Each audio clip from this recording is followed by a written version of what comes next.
கன்னியாகுமரி சட்டமன்ற தொகுதி அதிமுக வேட்பாளரும் தற்போதைய சட்டமன்ற உறுப்பினருமான தளவாய் சுந்தரம் சுசீந்திரம் பகுதியில் தீவிர வாக்கு சேகரிப்பில் ஈடுபட்டார்.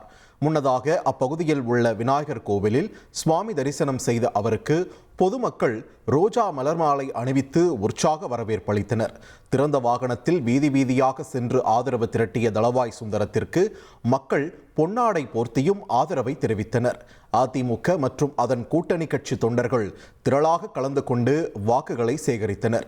மக்களிடையே பேசிய தளவாய் சுந்தரம் தற்போதைய திமுக ஆட்சியில் தமிழகத்தில் சட்டம் ஒழுங்கு முற்றிலும் சீர்குலைந்து விட்டது என்று கடுமையாக குற்றம் சாட்டினார். மேலும் அதிமுகவின் தேர்தல் வாக்குறுதிகளை எடுத்து கூறிய அவர் இரட்டை இலை சின்னத்திற்கு வாக்களித்து தன்னை மீண்டும் வெற்றி பெற செய்யுமாறு பொதுமக்களிடம் வேண்டுகோள் விடுத்தார்.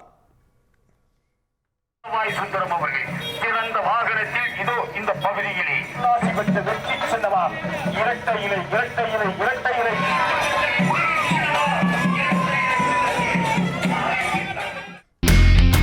இனி செல்லும் இடமெல்லாம் செய்தி. தந்தை டிவியின் வாட்ஸ்அப் சேனலை ஃபாலோ பண்ணினா செல்ல இருக்கும் இடமெல்லாம் செய்தி.